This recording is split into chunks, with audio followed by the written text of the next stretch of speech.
समझ नहीं आ रहा अपने सैलरी इंक्रीमेंट का क्या करूं। बेटा इतना क्या सोच रहा है? अपने म्यूचुअल फंड्स के एसआईपी का टॉप अप करा ले। This is the right time. क्या समझ में नहीं आया? बेटा इतना क्या सोच रहा है? अपने म्यूचुअल फंड्स का एसआईपी टॉपअप करा ले। This is the right time. अब समझा।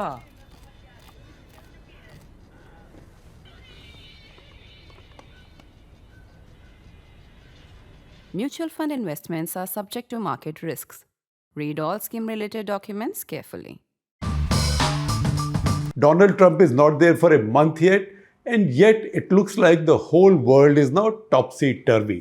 Global power balance is shifting, new power groups are being created, new spheres of influence, it seems, are being allowed to be created. The Russian sphere in East Europe, the Chinese sphere in East Asia, and also the Americans themselves sort of pulling back into the Americas. So that is what the world has seen so far. However, something else is playing out right now, which we must pay attention to, because this looks like it is the most important turn since the arrival of Donald Trump in power.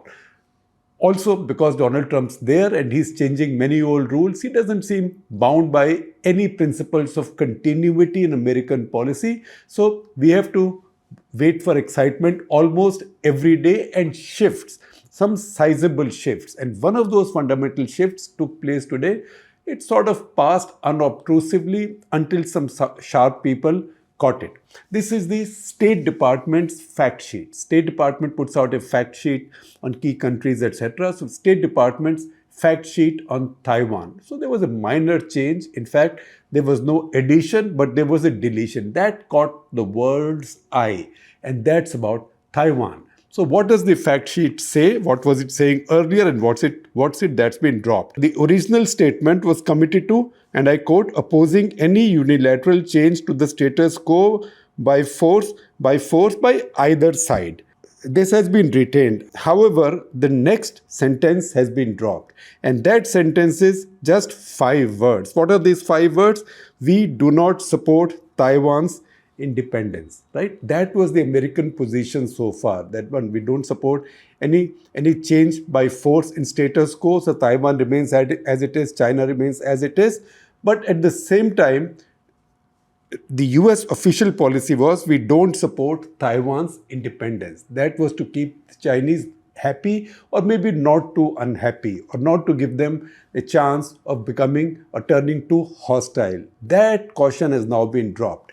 In this latest formulation under Marco Rubio, which obviously is very deliberate, now the State Department has cut out these 5 words or this 5-word sentence.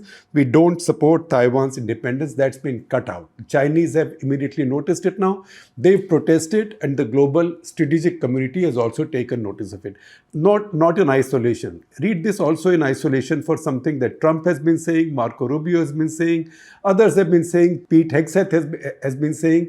They've all been talking about Indo-Pacific and they've all been talking about China. In fact, you'll find that in this Trump administration's language, very often for China, in fact, in place of PRC, they say Chinese Communist Party. CCP does it. CCP owns it. So once again, that American rights view of China, or the hardline American view of China, that we don't have a problem with the country called China, we just have a problem with the party that owns China, that is CCP. So that language has come back, plus this change now in State Department's fact sheet, very vital. And read this with the appointment as Under Secretary of Defense for Policy, Elbridge Colby, who's a very fine scholar. In fact, he and I have followed each other on Twitter for a long time, and I have learned a lot from him by way of a different view on Ukraine. He's also the author of Strategy of Denial. See the book jacket. Ever since the war in Ukraine started and the Western powers and Americans got more and more involved in Ukraine, he's been saying repeatedly that don't expend too much resources here. Don't get overcommitted here. On that, he was criticized by many in the Western world that he's an apologist for Russia and for Putin. However, his argument has always been that keep the powder dry, save your resources and focus on where the real challenge will come, that is the Indo-Pacific. So he's been appointed or nominated as yet. He has to go through his hearings and his endorsement by on the Hill. But he's been saying that the threat is not from Russia. The threat is not in Europe. The challenge is not in Europe. The challenge is in the Indo-Pacific, and the challenge is from China. So if you go back on his Twitter page, you will find many such tweets going back to when the war in Ukraine started, several of them. And this really riled up a lot of people on the NATO European side and also in the Biden administration, or those who supported this policy of total Western and American involvement in the war in Ukraine, in defeating Putin decisively. So one of the recent tweets I will read out to you, and you will see it on your screen as well. It says, "A war with China is very possible, God forbid. Taiwan would be its likely focal point. To avoid it, we should focus on our military resources on Asia Pacific and strongly press Taiwan to increase defense spending and avoid poking Beijing on what is core issue for them." So basically telling the Taiwanese also, calm down, spend more on defense, get ready. And meanwhile, American power itself shifts its focus or center of gravity to Indo-Pacific, to facing China, because that is where the threat will come. Next war, if at all, is likely with China, God forbid, right? And if that happens, the casus belli for the war, or the cause for the war, or the reason for the war will be Taiwan. So Elbridge Colby, or Bridge as he's called, Bridge Colby, he as Under Secretary of Defense, that choice is deliberate, and then this change by the State Department. This has got the Chinese backs up, and you can now see how Trump is setting up his strategic policy. So he has made a shift in American strategic worldview. Earlier, it looked at both the Western Hemisphere and the Indo-Pacific. So Indo-Pacific got a lot of importance in the past, but it wasn't in preference to the Western Hemisphere. Trump, on the other hand, by saying all the stuff that his people have been saying in Europe, particularly Secretary of Defense, his Secretary of Defense is a bit like he and Marco Rubio are a bit like a parent and kid. The kid goes around dropping things here and there, or maybe sticking some chewing gum in some place, right? And the parent then goes cleaning after him. So Pete Hegseth has been insulting the Europeans and lecturing them. And then you find Marco Rubio, like a diplomat, then going and saying Germany is our best partner, best friend, etc., etc. So bringing in some realism from American point of view in the European strategic thinking, at the same time making the Indo-Pacific, especially China, as the centerpiece of the Trump worldview. That's very important, and that is something India should keep an eye on very closely. Now, there are two readings in this case that I would refer you to. One is this wonderful study by Lowy Institute. Lowy Institute, you will see some of it running on your screen as I talk. The study by Benjamin Hershkovich is titled 5 One Chinas. And you can see it running. It's beautifully done. It tells you the state of the world vis-a-vis China and Taiwan. And this divides the world, all UN members, along 5 categories, in 5 categories. And what are these 5 One Chinas? Here we go. Number 1, those that recognize the government in Taipei. That's only 11 countries in the world. These are also very small countries. You might say these are insignificant countries, but they are countries nevertheless. Each one maybe, in some cases, not even 1 million people. So these are in Latin America and Caribbean: Belize, Guatemala, Paraguay, Haiti, St. Kitts and Nevis, St. Lucia. Find them on the map. St. Vincent and the Grenadine. Right? That is the countries in Latin America and the Caribbean. Then in the Pacific region, Marshall Islands, Palau and Tuvalu. Again, find them in the Pacific Ocean. They are minor, the minutest dots there. Then in Africa, there is Eswatini, and Europe, there is only one, Vatican City. So these 11 recognize the government in Taipei. They have diplomatic relations with them. Obviously, Beijing does not have diplomatic relations with them, but Beijing has been working very hard at taking more and more, pricing more and more these countries away from Taiwan. Panama was one example. 2017, Panama recognized PRC and broke off with Taiwan. And that is then led to Panama also signing the BRI. That is that is exactly the first thing that Donald Trump started when he took over, by putting pressure on Panama. He got Panama to pull out of BRI, right? So Chinese have been trying to take these countries away from Taiwan. Again, the Lowy Institute study tells me that by January 1, 2025, in the decade leading up to Jan 1, 2025, 10 countries which recognized Taiwan had broken away and then joined the side of PRC, that is People's Republic of China. Now, what are these 5 categories in which they categorize the world right now? And then I will give you the numbers. One is those that recognize the government in Taipei. That's clear enough, 11 countries whose names I just read out to you. Number 2, recognize the government in Beijing. That means recognize the government in Beijing, that this is one government generally, and do not recognize the government in Taipei as a country's government. These he further divides, and this is important, and you will see this running on your screen. And please keep your attention on your screen, because somebody has done all the homework for me and for you as well.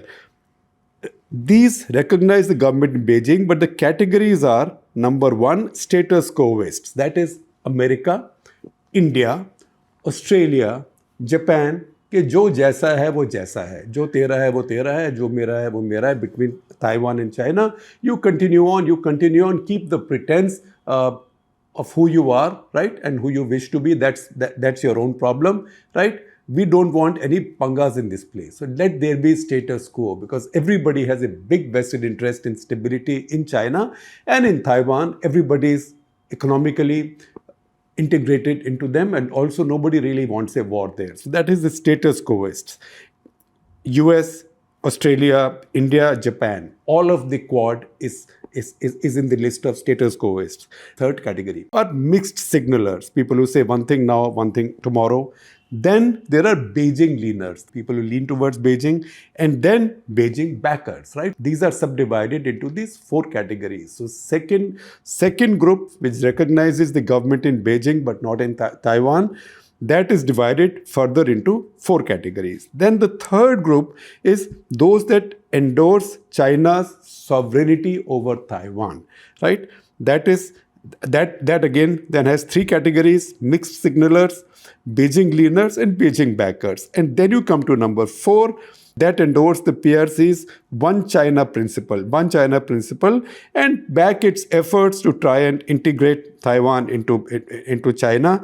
This is then divided into 2 categories: Beijing leaners and Beijing backers. As we go down into these groups, categories reduce, obviously, because the first questions are already struck off. Then the 5th category, which is the countries that support PRC's efforts to achieve national reunification.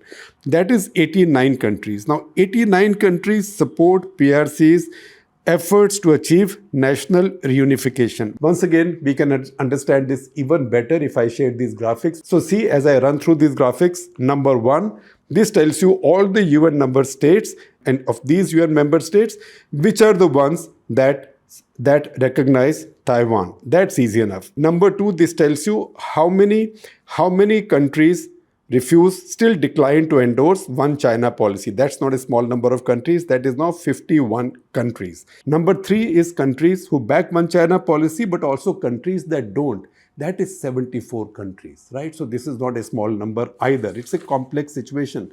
Then you come to graphic 4. Graphic 4 is those that support the One China policy, but also back China's efforts at national reunification.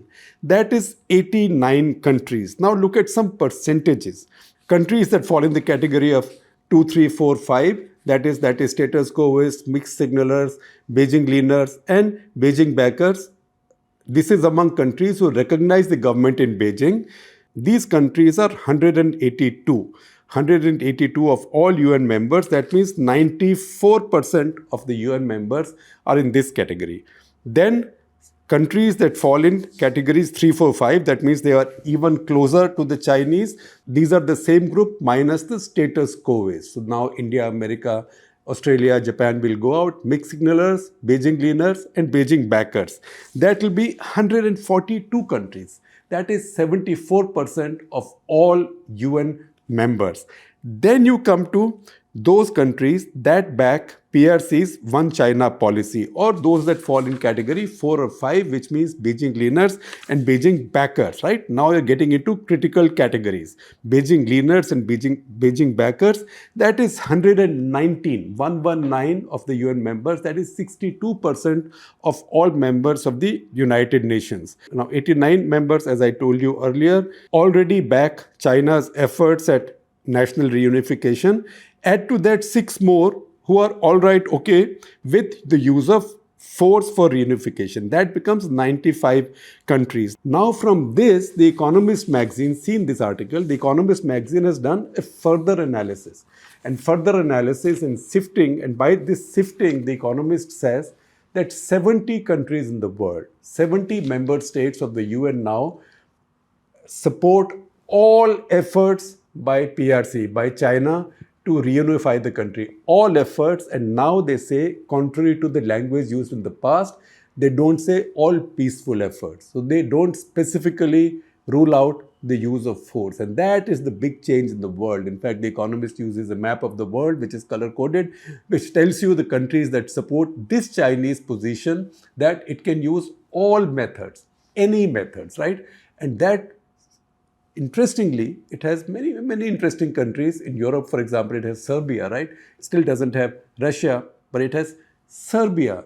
In our region, it has Pakistan, as you would expect, and it also has Sri Lanka. That's very interesting. In Latin America, it has Honduras, Nicaragua, Venezuela. That really must bug the Americans, particularly now when Trump really wants the Americas to be his territory, so much so that he wants Canada to be his 51st state. And these countries are in the Americas, the area, the patch of the world that Trump really counts as his own. So this must really rile him up.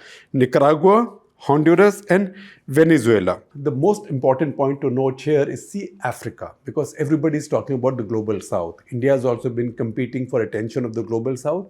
But see, Africa, all African countries except one, all, including South Africa, all African countries have endorsed this Chinese position that they can use all methods to reunify their country. Basically, all methods to grab Taiwan. The only African countries which is not there, the only exception, one exception, Akela, that is Nigeria. So we have to understand maybe in the course of time what Nigeria's politics is. I can't answer that right now, and if I did, it will be a sideways excursion, which I would rather avoid. Now, The Economist analysis is very interesting because it tracks the changes that people have made in their policy. I just mentioned Sri Lanka to you. So Sri Lanka's statement on Taiwan has changed within months. So now when President Anura Dissanayake went to Beijing, that statement said, and I quote, firmly supports all efforts by the Chinese government to achieve national reunification. In 2024, in the joint statement that the two sides issued, and then they issued one joint statement in Kathmandu as well, the language was that Sri Lanka supports the efforts to safeguard the sovereignty and territorial integrity of PRC. Right? That is very different now. That is very different from now saying to achieve national reunification.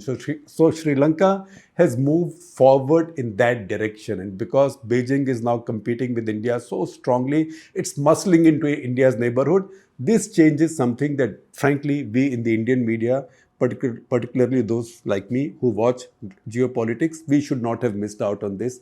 This is a very important shift from the Sri Lankans. In September last year, 53 African countries at their African summit that Beijing organizes, all 53 endorsed this positioning and said Taiwan is Chinese territory, and again firmly supported all reunification efforts, once again by avoiding any insistence on peaceful solutions. In the previous Africa summit, not only was Taiwan not specifically mentioned, but that statesman talked about, and I quote from it, resolving territorial and maritime disputes peacefully. So now Taiwan is coming, right, and peacefully is out. Even Malaysia, Economist notes, which has had maritime disputes, which has current maritime disputes with China, they also moved their position. And from their statement, and I quote again, in order for China to achieve national reunification, and they dropped they dropped the earlier insistence on the use of the word peaceful. Now, how effective has China been? China has been working very hard at getting more and more countries to fully endorse its position on Taiwan. Now, it can only be, it can be to create facts on the ground to say, no, everybody says it's a part of my country, so what is this Taiwan? I'll go and take it. And who are you to come and try and prevent me from taking it or fight a war with me? In any case, you will not have global support. And the Chinese also think that if they did this, they've learned their lesson from the Russians in Ukraine, then they will face the threat of sanctions. In Ukraine's case, sanctions came in through the UN. So at the UN vote on condemnation of Russian invasion of Ukraine, 143 voted against Russia. Many abstained, including India. 141 voted against Russia out of 193. China doesn't want that position. So increasingly, each sovereign country is a vote at the UN, right? One country, one vote. So China is collecting these votes because the Chinese have been working at it for a very long time. In fact, they've been so successful that some of the countries in this sort of China backers group have also started using the Chinese word for Tibet, that is Xinjiang. Xijang. Many countries have done it, and analysts see this as a typical Chinese view of three warfares, that is psychological warfare, public opinion warfare, and legal warfare. Military warfare follows long after, or maybe doesn't even become necessary if you carry on in this direction. This is all that's playing out. This is all that's playing out while we've all been focusing on Europe. What's happening in Europe is a little bit of theater, although the Ukrainians will not see it that way. That's a little bit of theater. The important thing is that Trump administration now has underlined and stated a clear strategic policy and worldview, which is a shift from the past. Biden administration, even Republicans before that, they saw Indo-Pacific, Chinese threat, Taiwan as issues. But they sort of saw them on a par with the Western Hemisphere, particularly after the Russian invasion of Ukraine. If anything, the American attention had shifted from Indo-Pacific to the Ukraine, and that might have also resulted in or some friction creeping into the India-US relations over Biden government's last year. Trump, if anything, has made not just a course correction, but a course shift. First, by deleting those 5 words or that 5-word sentence from the State Department's fact sheet on Taiwan, and then nominating Elbridge Colby as Under-Secretary of Defense for Policy. And that's a change that in India will be taken very, very seriously and studied extremely seriously, because this also puts the Quad in the centerpiece of American strategic worldview. Remember, Trump at the joint presser with Prime Minister Modi, he described Quad as a security alliance. He said Quad security alliance. So watch this very carefully.